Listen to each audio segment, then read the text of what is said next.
Esta semana, Ricardo Araújo Pereira declara-se sem cortes, como os PPP.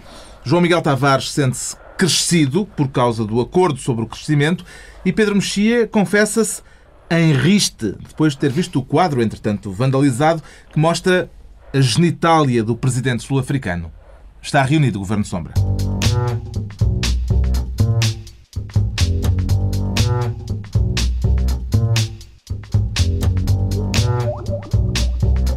Viva, sejam bem-vindos no final de uma semana marcada pelo caso Relvas, assunto para mais daqui a pouco neste Governo Sombra, com os impressionáveis e impressionantes João Miguel Tavares, Ricardo Araújo Pereira e Pedro Mexia. O Pedro Mexia que esta semana fugiu da capital, anda a descentralizar. Pedro Mexia. Eu sou pela descentralização, mas contra a regionalização, é sempre bom. Controla-se melhor o déficit aí no Portugal profundo? Controla-se melhor o stress, digamos que no Portugal profundo é mais difícil ser, pressionado por ministros. Temos então o Pedro Mexia em tarefas. Tu não tens stress nenhum, pá. O Pedro Mexia em tarefas de descentralização. Vamos à distribuição de pastas. O Ricardo Araújo Pereira propõe-se ser esta semana Ministro das Metas. Não está a pensar dedicar-se ao atletismo ou outro desporto que recorra a metas? É uma coisa também cansativa. Não é o atletismo, mas também desgasta muito. Pelo que percebi, trata-se de metas orçamentais. Isso é uma corrida de fundo ou de velocidade?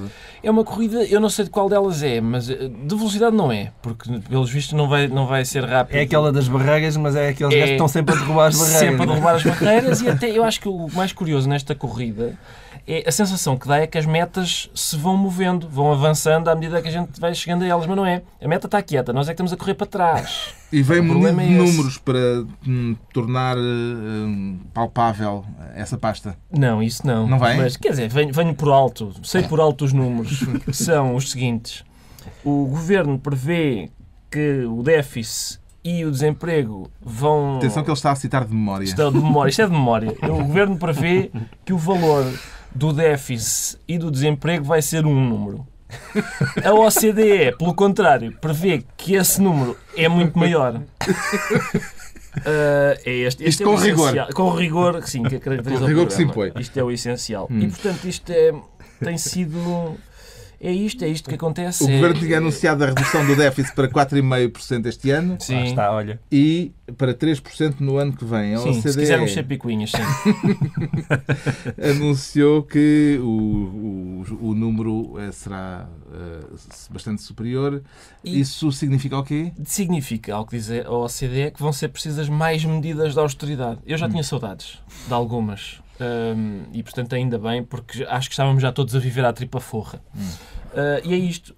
Isto contrasta um bocadinho com as declarações do Governo, designadamente, e cito, não vão ser necessárias mais medidas de austeridade, contrasta ligeiramente, e com as declarações do próprio Vítor Gaspar, que disse 2012 vai ser um ponto de viragem.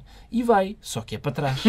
Entretanto, foram conhecidos também os números da execução orçamental e o déficit orçamental disparou de 414 milhões de euros em março para 1.740 milhões de euros em abril, ou seja, quadruplicou de um mês para o outro.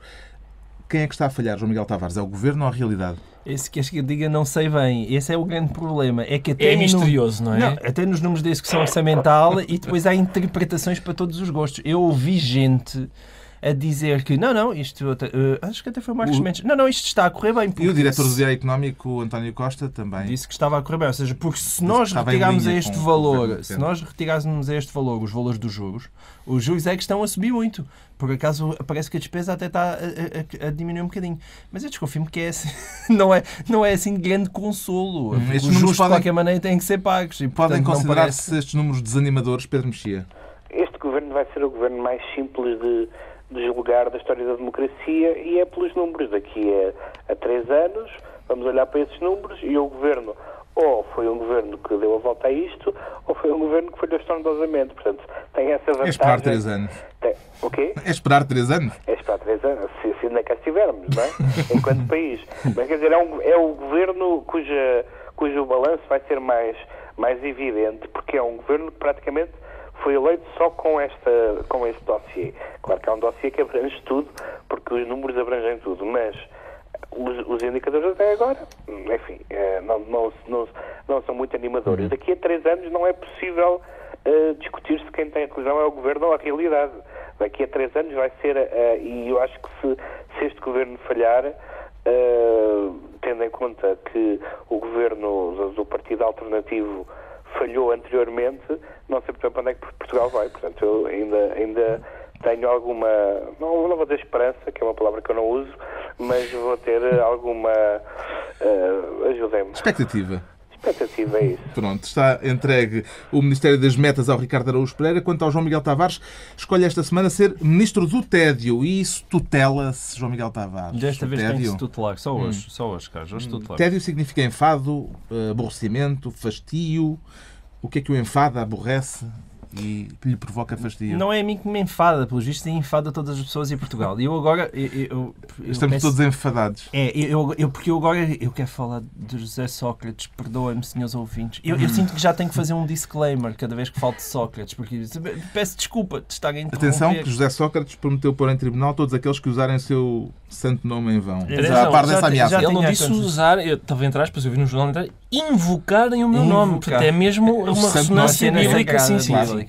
Bom, e este fastio, não é? Que as pessoas têm assim, outra vez o Sócrates, parece que coitado de Sócrates, deixem o homem que já se foi embora. Mas a verdade é que está a decorrer um julgamento que só há para aí 2 jornais a acompanhar em Portugal, porque os acham que é uma coisa insignificante, onde há senhores ingleses a acusarem em tribunal José Sócrates de ser corrupto e de ser o famoso Pinóquio.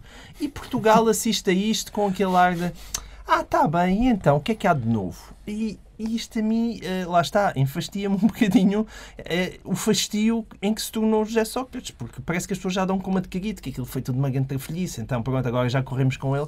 Mas de facto, enquanto nós vivemos num país em que parece que não queremos que as pessoas respondam por aquilo que fazem e que vemos com desinteresse o mesmo Primeiro-Ministro acusado de corrupção num tribunal e as pessoas todas encolherem os ombros, acho que não vamos muito longe, desconfio eu. O que é que lhe ocorre dizer, Pedro Mexia, a respeito de um processo onde o principal visado, sessão após sessão, não estar sequer arrolado como testemunha? Eu faço parte dos enfadados. Faço parte dos enfadados, porque a verdade é que a melhor coisa que aconteceu a José Sócrates foi ser suspeito não de um caso de irregularidade, mas para aí de 10. E elas anularam-se todas umas às outras, na medida em que nenhuma delas chegou muito longe. Eu posso ter as minhas convicções pessoais sobre algumas delas, nomeadamente sobre a licenciatura, mas são convicções pessoais que não valem nada. Na verdade, José Sócrates não foi ainda objeto de nenhuma acusação e, portanto, é isso que causa um enfado, não é? Há uma nenhuma condenação. Há uma discrepância. A acusação tem havido várias. Não. A acusação judicial. Acusação judicial. Ou seja, há uma discrepância muito grande entre a quantidade de coisas que se dizem e a quantidade de processos concretos que existem. Como digo, alguns deles, como leitor de jornais, li o que foi sendo publicado e diz, isto é suspeito, com certeza, concedo isso. Mas, na verdade, a Justiça ainda não avançou significativamente em nenhum desses casos. E, portanto, eu espero para quando eles avançarem. E, portanto, agora, essa obsessão com José Sócrates eu não tive quando ele era Primeiro-Ministro e não tenho agora.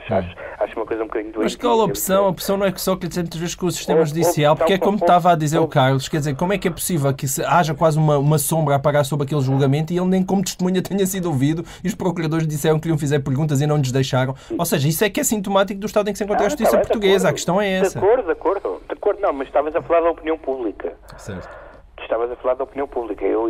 Quanto ao facto de a Justiça não o arrolar como coisa nenhuma, esse é um ponto. Agora, de facto, para a opinião pública, esse enfado é normal. É normal porque há uma grande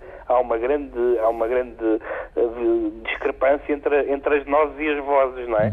Entre a quantidade de coisas que se diz, que se acusa, que se sugere, e depois a realidade processual concreta, que é que nenhuma ou quase nenhuma. É normal que isso cause algum enfado, digo eu. Gostou de saber quem era o Pinóquio, Ricardo Araújo Pereira? Gostei porque eu tenho interesse em histórias para a infância e a juventude. E gostei porquê? Porque já estava identificado o Pateta, que é o sistema judicial, não é? E agora identificou-se o Pinóquio. Alegadamente. Foi o Sr. Alan Smith que disse. Há um senhor em tribunal. Isto com substância, mais um caso em que Portugal é fértil, que é um caso que se pode designar como ligeiramente gravíssimo. Por um lado é gravíssimo, não é? Porque é um ex-primeiro-ministro de Portugal que está a ser acusado de ter recebido dinheiro para aprovar um determinado projeto. Por outro lado, é ligeiramente, porque ninguém liga muito. Qual é o problema? É preciso fazer pela vida. Ninguém nem sequer vai ser chamado para depor. É isto. Pronto. Temos, portanto, o entediado João Miguel Tavares como Ministro do Tédio e vamos ter um Ministro da Língua Estrangeira, o Pedro Mexia, que está ao telefone. Agora já se pode revelar, a partir de Baucau, e quer falar da língua portuguesa, não é assim, Pedro Mexia? É mais assim, quem vai para Liquiçá, é mais para aí. Não está em Baucau, pensei que se tinha infiltrado no porão da comitiva presidencial. Bem, para tu te infiltrares no porão não é fácil. Como os ratos, obrigado, Carlos. Não, mas não é fácil. Tu não passavas despercebido num porão. Obrigadíssimo. O que é que isso quer dizer? Eu quero falar... Quero falar da língua portuguesa, por causa do discurso do novo presidente timorense, que considera que o português tem de passar a ser ensinado em Timor como língua estrangeira. Sim, também, mas não só. Mas que é em parte porque, de facto, foi o novo presidente de Timor... que em timorense se chama Taur Matarruac, mas que se chama José Manuel Vasconcelos, acho que é o nome dele, fez uma defesa da língua portuguesa como língua oficial de Timor-Leste, coisa que não é nada evidente, nem em termos culturais, nem económicos, nem nada, ou seja, é muito contestável e é muito contestado e até o número de pessoas, sobretudo novas, que fala português é relativamente diminuto. E ele fez uma defesa da língua portuguesa como língua oficial, embora fazendo a ressalva de que devia ser ensinada como língua estrangeira, na medida em que, por exemplo, os manuais de língua portuguesa que eles recebem são manuais de português falado em Portugal. Supõem que as pessoas já têm um conhecimento de base da língua que não existe. Não, mas quer dizer, existe informalmente, ou seja, o que ele diz é que as pessoas que não falam português, e o Ramos Horta também disse isso esta semana, as pessoas que não falam português, na verdade, percebem um número grande de palavras portuguesas. Há uma série de palavras que são teoricamente consideradas tétum, mas que na verdade são palavras portuguesas que foram transformadas e, portanto, o português está lá e foi interessante ver alguém, não há nenhuma grande vantagem, digamos, civilizacional evidente em escolher a língua portuguesa por oposição nomeadamente a outras línguas mais fortes, e foi interessante ver essa defesa. Ao mesmo tempo que, não tem nada a ver, mas tem, que os alunos, a Associação de Estudantes do Instituto Superior Técnico, grande transição, eu sei, fizeram declararam a sua oposição ao acordo ortográfico. E eu gosto de ver as pessoas, quer na Europa, quer na Oceania, gosto de ver pessoas em defesa da língua portuguesa. E, sobretudo... mas eu estive no técnico, sabes? O que eu vi naqueles quadros de Ardósia não era nenhuma defesa da língua portuguesa. Não, mas quer dizer, a gente está habituado a pensar nas associações de estudantes como promotoras das bebedeiras e da canção A Mulher Gorda. Da queima das fitas. A Mulher Gorda a mim não me convém, não é? E é interessante que haja uma associação de estudantes em defesa da língua, sobretudo porque parece haver em Portugal, e há pessoas muito espantadas, parece começar a haver aquilo que se chama uma vaga de fundo contra o acordo ortográfico. Isto apesar de haver pessoas, que não vou nomear, que acham igual escrever sobre o acordo ou sobre o novo ortográfico. Realmente repugnante. São uma espécie de bissexuais ortográficos. Exatamente. Olha, aí está. É assim, pode ser. É aquilo, também gosto. Também escrevo. Eu agrada muito essa ideia. E, portanto, são dois pequenos apontamentos de defesa da língua desta semana. Pronto, um apontamento que começou em Timor. Como é que avalia esta visita de Cavaco Silva a Timor e à Indonésia, João Miguel Tavares? Parece que a hipótese dos timorenses nos ajudarem comprando-nos dívida pública não está posta de parte. Mas isso é impensável. Quer dizer, nós não andamos a ajudar os timorenses a libertarem-se da Indonésia para agora ficarem reféns da nossa dívida pública. Se eles soubessem o estado em que isto está, meu Deus. Ainda iam outra vez para as montanhas a resistir. Não, isso eu não quero. A ajuda de Timor seria um bom contributo, Ricardo Araújo Pereira? A ajuda é sempre sempre um bom contributo, a não ser que seja como a da Troika, não é? Que ajuda que depois custa bastante em juros e em austeridade. Agora mudou para resgate, e bem. Quer dizer, bem não é bem, porque eles têm... Estás a dizer pacto de agressão. Sim, é pacto de agressão, isso sim, isso é rigoroso. Agora, resgate, reparem, eles continuam com o refém, eles têm o refém, têm o resgate, têm tudo, não faz sentido esta relação de sequestro. Agora, eu vi, se a ajuda de Timor é bem-vinda, eu li no jornal Cavaco Silva emocionado e impressionado com a pobreza que viu em Timor. Se Timor, que pelos vistos é o país cuja pobreza emociona o nosso Presidente, se dispõe a ajudar-nos, alguma coisa está mal. O Pedro Mexia é, então, por esta semana, Ministro da Língua Estrangeira e estão entregues as pastas ministeriais. Daqui a pouco o Ministro Relvas e o Público, e vamos acelerar isto. Sim, que é para para chegar ao bife de lombo. Antes ainda, o João Miguel Tavares sente-se crescido. Quer pormenorizar, João Miguel Tavares? Às vezes acontece-me. Geralmente não me sinto assim, mas desta vez sinto-me porquê? Por causa já da são famosa... efeitos do entendimento entre PS e PS maioria... e PSD que fizeram uma adenda para o crescimento. Eu já tentei saber o que é que a adenda para o crescimento é e ainda não consegui saber, porque ninguém explica. Mas eu não perdi a esperança. Eu acho que é giro, porque parece que nós estávamos numa altura que ninguém queria crescer, ninguém queria ser mais rico. Não queríamos estarmos todos aqui a sofrer. E agora, de repente, Seguro e o Sr. Holanda lembraram-se: epá, então e se a gente fôssemos todos crescer? E pronto, fomos todos crescer, é tão giro. E também pode haver uma adenda para sermos mais felizes.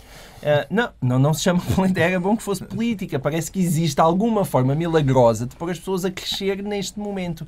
A verdade é que não há. Eu lamento imenso, não há. E, portanto, mais uma vez, nós todos, a Europa, Portugal, vamos todos estar entretidos à volta de uma adenda para o crescimento. Devem ser umas palavras muito bonitas, mas que, na verdade, significam uma única coisa, que é: nós gostamos imenso que nos mintam. Mintam-nos, por favor, porque nós estamos a precisar. Acredita nos efeitos terapêuticos da adenda socialista, Ricardo Araújo Pereira? Da socialista, não. Eu não concordo com as inevitabilidades de João Miguel Tavares. Eu continuo a achar da que... vida. É como a gravidade e o facto de nós envelhecemos e morremos. Eu continuo a achar que, quando a gente vai votar, há ali várias opções. Não é só uma. Habitualmente havia, mas a gente deixou de haver. Mas eu acho que esta adenda do socialista é uma espécie de... Eu gosto disto do PS estar convencido que está a participar. Eles não são um partido que está de fora. Não, eles estão a participar. E é como aquelas... É exatamente igual, e vocês vão apreciar este símil, é exatamente igual àquelas crianças a quem o pai dá um volante de plástico para eles irem no carro, e eles estão a conduzir, mas não, é o papá. O papá é que está a mexer no volante a sério. Tu estás com o de plástico, e é isso que o seguro está a fazer. Eu concordo contigo. O seguro está a operar o de plástico. E quem é o pita, papá? Às vezes até apita, aquela buzininha que tem. Mas não, é o papá que está. É o Passos Coelho que está a mexer. Não, quer dizer, se calhar o Passos Coelho está ao colo. O Passos Coelho está ao colo. Para chegar aos pedais está ao colo da Sra. Merkel. Exato. A Sra. Merkel é que está a conduzir. E o José Seguro está ao lado a carregar na buzina. Eu acho que ele está atrás, naquela cadeirinha dos pequeninos, com a ventosa do volante colada ao E o François Hollande? Não está neste veículo. Não. Ele vem noutro veículo. Eu não estava preparado. A metáfora fica por aqui. Eu não estava preparado para desenvolver isto. Não estou preparado para desenvolver a alegoria até ao Hollande. Sei lá onde é que andou o Hollande. Não sei, pá. Se calhar está em contramão até. Parece evidente que a vitória de François Hollande em França veio alterar de forma significativa o discurso político a nível europeu. É uma mudança real ou apenas uma mudança de fachada, Pedro Mexia? É uma mudança de discurso. De repente toda a gente começou a falar em crescimento, até Passos Coelho e o PSD. Exato. Sim, é uma mudança de discurso. Enlarge your penis, parece aquelas coisas que a gente recebe no mail. Desculpa. Parece claramente que esta é um tipo de matéria, o crescimento económico, em que não há uma espécie de pensamento mágico, ou seja, não basta declarar, porque quer dizer, vamos lá ver, nomeadamente, para mim é muito engraçado ver a agenda de crescimento proposta pelos governos e pelos políticos socialistas, porque o socialismo tem algumas méritos no seu historial de justiça social, etc., de igualdade, etc. Mas espera aí, eu sinto que vem aí umas... Crescimento económico não é a coisa mais evidente quando se pensa na governação socialista da Europa. Não é assim, as primeiras, digamos, 150 itens que me ocorrem associados a governos socialistas. E, portanto, evidentemente que a necessidade de crescimento económico é absolutamente essencial. Agora, esta declaração, vamos crescer, parece uma declaração da ordem do infantil, não é? Vamos crescer não é nada. Ou há políticas nesse sentido. Os eurobonds, por exemplo? Ou mudar. Bem, se há matéria sobre a qual eu já li tudo e o seu contrário é os eurobonds, portanto fica-se um bocadinho. E depois os eurobonds têm uma outra dimensão, que não é uma dimensão meramente económica, é saber até que medida é que os eurobonds acentuam ainda mais uma integração europeia que neste momento vier a pensar um bocadinho em vez de se aprofundar à maluca. Aprofundar à maluca é uma coisa que nunca se deve fazer. Nunca? Portanto, Pedro. Não deve. Acreditem. Este esquema de grandes cimeiras cuja grande função é preparar a próxima cimeira, é uma coisa que a gente já está um bocadinho farta. Estas cimeiras europeias, e depois há diretos às 2 da manhã a dizer, e portanto, sim, preparámos a próxima cimeira. Que é, ou seja, a inutilidade europeia continua bem visível, infelizmente. Temos então esta semana um João Miguel Tavares mais crescido e um Ricardo Araújo Pereira sem cortes nenhuns mesmo, Ricardo? Não, antes pelo contrário. Assim até vai ficar com uma barba, um cabelo, umas unhas e umas PPPs muito grandes. Exatamente, para te comer. Pega lá. Mas o que é isto agora? Já toda a gente faz aqui voz infantil. Mas o que é isto? Vou ficar com Eu não tinha o exclusivo. E o Carlos pergunta, mas por que tens umas PPP tão grandes? É para te comer as poupanças. Essa é a resposta certa. Bem, muito telegraficamente, que é para irmos para o Relvas, o que eu quero dizer sobre isto é que no primeiro trimestre deste ano, por comparação com o primeiro trimestre do ano passado, em PPPs, o Estado gastou mais 28,8% do que tinha gasto. 344 milhões de euros. Exatamente. E, portanto, a parar as gorduras do Estado, que foi o que o Governo prometeu, portanto, vou cortar um 13º mês aqui, 2 feriadozinhos ali, é cortar a paras num tocinho. Portanto, um tocinho, 2 quilos de tocinho, e eles estão... agora, espera aí, estas 20 gramas de tocinho para o lado. Esta nunca mais... Olha, esta gordura nunca mais chateia. Isso é um talhante gay. Sim, ele estava a fazer um talhante gay, sim. O que é que lhe parece isto das PPPs, Pedro Mexia? Chama-se parcerias, mas na verdade é uma espécie de parceria desigual, porque, enfim, para usar uma daquelas analogias badalhocas que caracterizam este programa. Sim, por favor. É uma parceria público-privada, mas há um parceiro a quem dói mais. Sempre. Para Presidente António Variações, quando a parceria não tem juízo, o Estado é que paga. Que bonito, meu Deus, tu estás espigadíssimo. Olha, o mundo rural está-te a fazer tão bem. E, portanto, esse é que é o problema das parcerias público-privadas, é que o Estado é que acaba sempre por pagar. Porquê é que é tão fácil cortar nos subsídios aos funcionários públicos e tão difícil cortá-los às PPPs, João Miguel Tavares?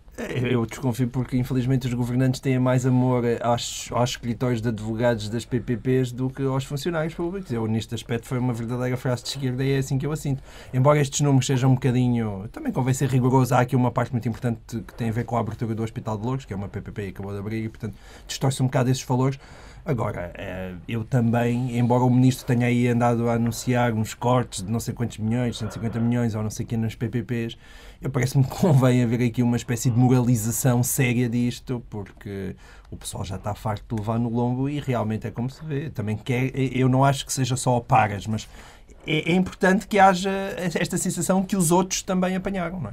Está explicada a falta de cortes do Ricardo Araújo Pereira e agora a genitália do presidente sul-africano. Sim! Não era este o momento que nós ansiávamos, pois não. É um tema que o Pedro Mexia quer introduzir, e o verbo é mesmo este nesta conversa. É por isso que se sente em riste, Pedro Mexia? Introduzir, mas muito rapidamente, porque eu sou rápido, mas porque temos que ir ao Relvas. Mas é adequado introduzir este tema porque o Governo Sombra vai para o ar na chamada hora de ponta. Mas, curiosamente, este tema não é todo um tema sexual, embora pareça. Eu sou muito surpreendente porque introduzo sexualidade onde ela não existe e ignoro onde ela existe. Já há terapêuticas para isso.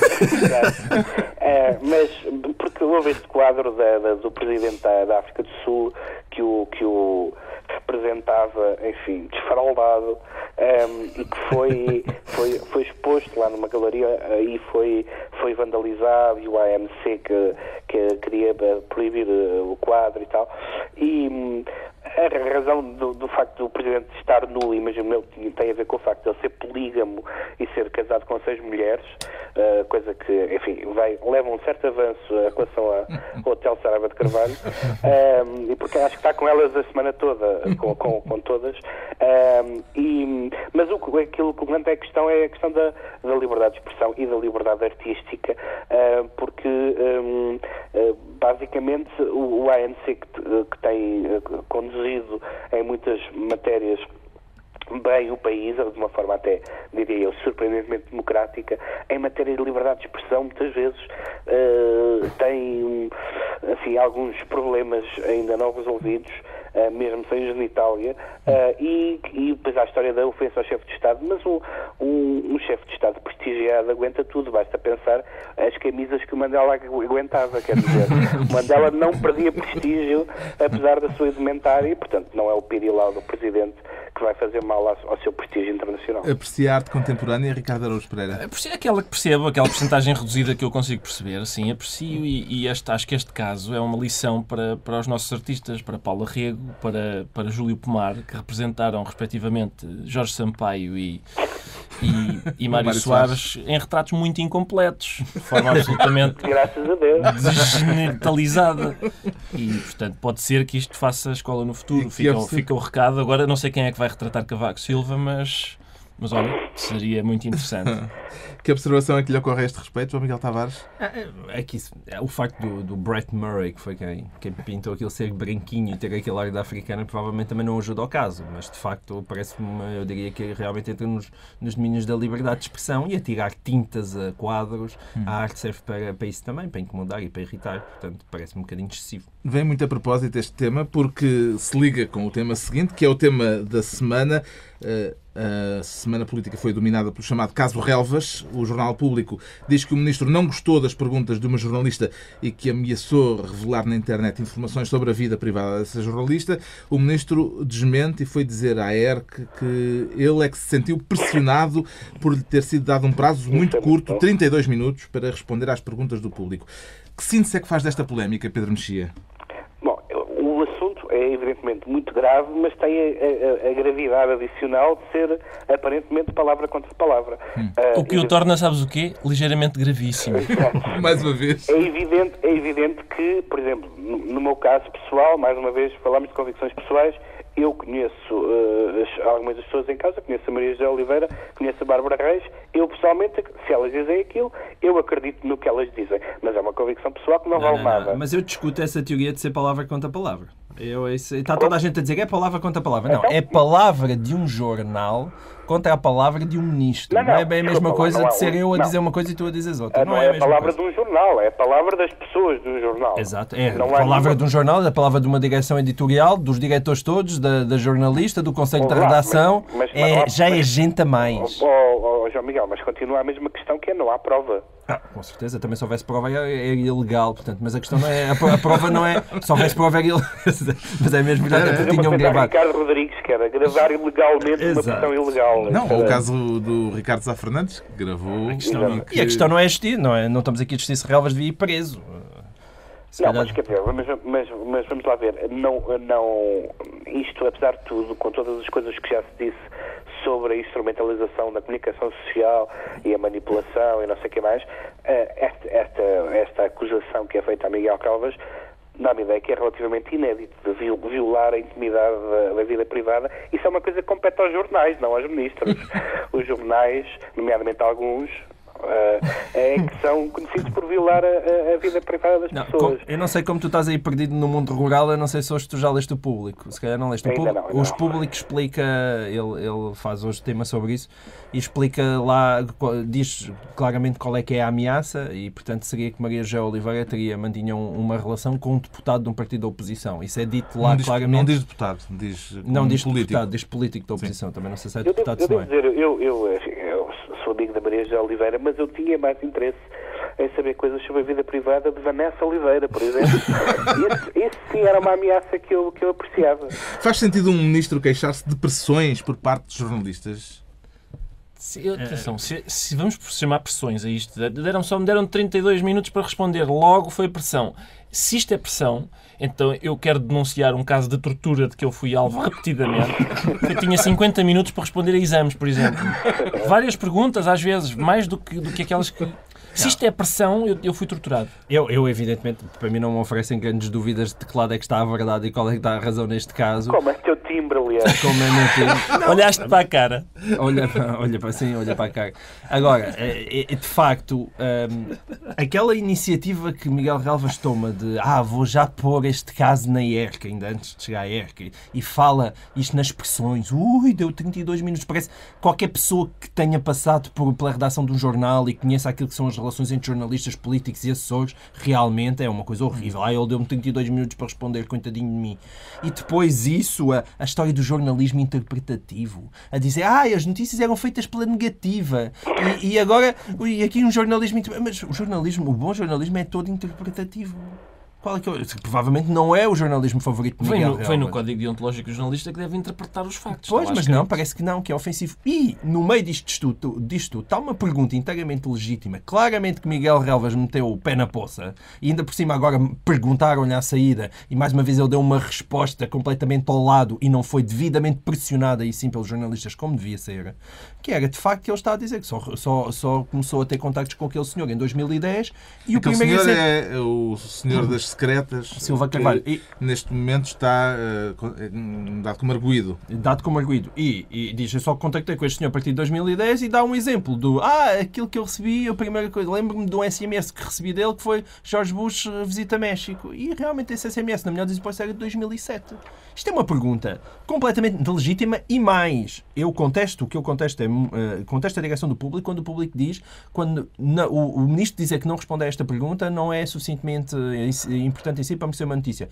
Discordo completamente. Os ministros não responderem a perguntas de jornalistas é completamente legítimo ser denunciado, porque existe, evidentemente, uma noção de transparência e os ministros existem para governar e existem para responderem a jornalistas quando lhes são colocadas perguntas legítimas. Mas deixa-me dizer uma coisa, João Miguel, porque também há aqui no meio deste caso, como se viu pelaquela guerra de comunicados, também um mal-estar interno no público e, portanto, há ali claramente uma certa desconfiança de parte da redação. Não. O que existe no público, claramente... Desculpa lá, o comunicado do Conselho de Redação é claro quanto a isso. Não, mas o que se passa no público foi outras coisas que eu já assisti noutros jornais, que é muito simples, que é os jornalistas têm mais sangue na guerra do que as direções. E depois, quando as coisas chegam às direções começam a meter uns paninhos em cima daquilo, porque isto e aquilo. Agora, nós vivemos numa altura completamente que eu acho de uma fragilidade absoluta para os meios de comunicação social. As pessoas têm que ter consciência disso. A maior parte dos meios de comunicação social estão falidos, não têm dinheiro. Isso coloca-os numa fragilidade imensa. E ter estas coisas de um ministro que tem hoje em dia um poder... Este governo tem um poder que provavelmente nem o governo de Sócrates jamais teve. Um poder sobre a banca, um poder sobre tudo, porque basicamente é eles que estão em cima também do pote do dinheiro. E então, quando isto se junta a uma fragilidade imensa da comunicação social, nós estamos numa altura de imensa fragilidade. Vir Miguel Relvas fazer o papel de coitadinho, que ele é deprimente. Isto aconteceu há 7 dias, há 100 dias que o senhor devia ter ido para o olho da rua, se nós vivemos num país com uma cultura democrática mínima. Miguel Relvas foi deixando cair sucessivamente as diversas barricadas deste caso, das acusações que lhe foram feitas. Começou por desmentir tudo por atacado e agora... A última versão é de já só dizer que não admitir a situação relativa à revelação de dados da vida pessoal da jornalista. Agora pode vir argumentar que saber que é alguém que tem uma relação com outra pessoa, que isso não faz parte da vida privada. Pode dizer que faz parte da vida pessoal, mas não da vida privada. E podemos ter mais uma vez, eu já estou a ver, ele vai dizer, não, isto não é vida privada, é vida pessoal. Uma coisa é vida pessoal, outra coisa é vida privada. Mas isto é a quarta, atenção, isto é a quarta de Miguel Relvas. Temos que assinar. Mário Crespo correspondente em Washington, a Constituição da Nova ERC, Rosa Rosa Mendes. É uma coisa que a gente devia falar. Rosa Mendes e agora Viram isto a quarta. Mas por acaso, viram a t-shirt do Mário Crespo sobre este caso? Eu vi. Eu também não. Mas eu vi ontem à noite. Foi? Ontem à noite, na 5 Notícias, eu não tinha t-shirt, mas ouvi Mário tinha amor à Crespo camisola.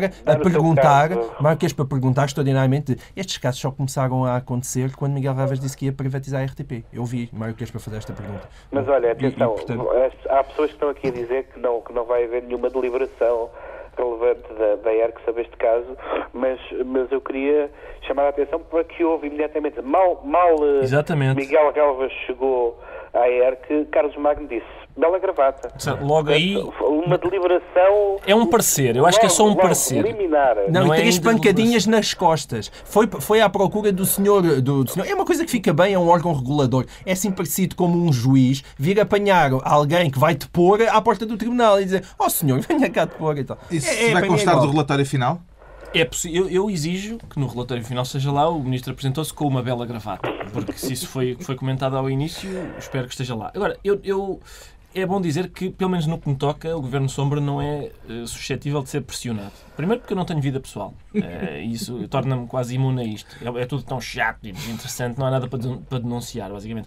Agora, eu queria fazer a mesma declaração de interesses do Pedro Mexia, que eu também conheço Maria José Oliveira, e tenho-a na mais alta consideração. Embora a conheça, eu não sabia deste facto da vida privada dela que o Ministro conhece. Eu também o conheço e também não sabia. Confesso que não sabia. Sei da vida da Maria José Oliveira pelos jornais. É só o que o Ministro me conta. Aliás, vou ligar à Maria José e dizer, Maria José, não pode ser assim, quer dizer, somos amigos e eu sei da tua vida pelo Relvas. E quanto a pressões, que tipo de pressões é que aprecia, Ricardo Araújo Pereira? Eu aprecio estas que claramente os jornalistas estão a fazer Relvas. Eu acho que, atenção, nós nunca saberemos, porque, como é evidente, não há provas, não há nenhuma gravação. Eu tenho uma suspeita, mas já lá vamos. O que eu acho mais pérfido nisto dos jornalistas, complôs jornalísticos contra os políticos, que já no tempo de Sócrates havia, quando os jornalistas começaram a inventar que havia uma operação para dominar a TVI, não sei se lembram disso, é a verosimilhança de tudo isto, é o facto dos jornalistas perceberem que isto é verosímil. E, portanto, eu gosto quando os políticos, como José Sócrates veio falar em telejornal travestido e agora Relvas em jornalismo interpretativo, eu gosto quando os políticos denunciam complôs jornalísticos, porque é o contrário do Watergate. Em vez de ser um escândalo político denunciado por jornalistas, é um escândalo jornalístico denunciado por políticos. E eu diria o Watergate ao contrário, se tivesse... São escândalos etagretal. É isso que é. Depois, o que é que eu queria dizer? Não sei bem. Vamos a apostas. O Ministro fica ou não fica? Quer dizer, isto vai ter resultados ou... Eu começo a ter saudades dos tempos em que era possível demitir um Ministro. Eu acho que hoje em dia lá está. A não ser que o filme... A meter a mão no cofre da Assembleia da República e a tirar de lá pilhas de dinheiro, eu não sei o que é preciso para o Ministro se demitir. Eu acho que é evidente que ele está queimadíssimo, que isto faz pessimamente ao Governo e, ao contrário do que muita gente diz que Pedro Passos Coelho defendeu e saiu em grande defesa de Miguel Relvas, aquela saída da defesa de Miguel Relvas tem uma moderação que eu acho muito significativa. Miguel Relvas já admitiu... Era do tempo da Primeira República. Exatamente. O Miguel Relvas já admitiu que de facto, portanto, o público acusa-o de ter dito 4 coisas, não é? Ele admite que disse 3, mas a dos dados pessoais da jornalista não disse. Pode ter sido o quê? Um dos amigos de Miguel Relvas, dos serviços secretos, estava a escutar a conversa e nervou-se, porque são amigos e tal, e acrescentou ele, sim, e ainda revela dados da jornalista. Foi a fazer voz do Sim, o rapaz das escutas em ventriloquia. Bom, já estamos na altura dos decretos. O João Miguel Tavares decreta um relouvor ao árbitro Pedro Proença, que arbitrou a final da Liga dos Campeões, e o que é facto é que os de azul voltaram a ganhar. É verdade.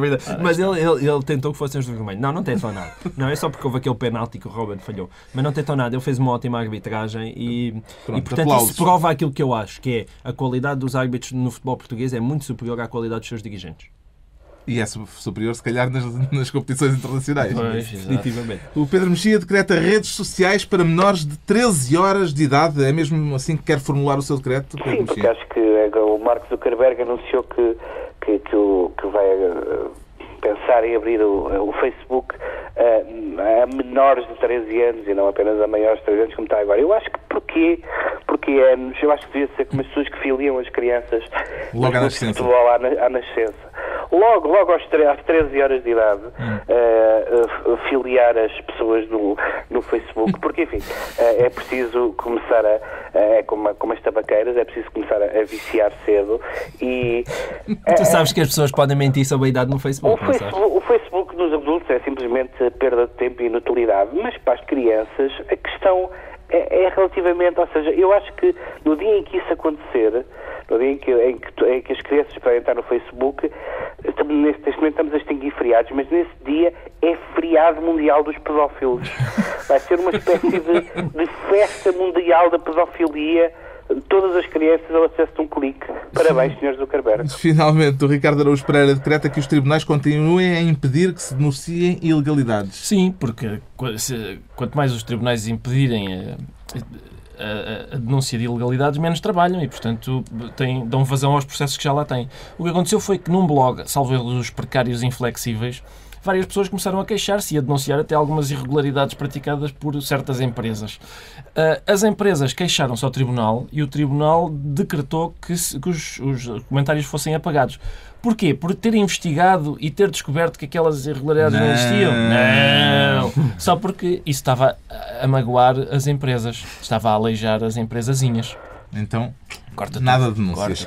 Está concluída mais uma reunião semanal, 2 a 8 dias à hora do costume, no lugar habitual, novo Governo Sombra, João Miguel Tavares, Ricardo Araújo Pereira e o Pedro Mexia, talvez já aqui connosco, talvez. Mas sabes que enquanto estávamos a gravar há notícias sobre o caso Calvas, portanto para a semana vai ser interessante. Oh, meu Deus. Estás a falar sério? Adjunto de Miguel Galvez demitiu-se.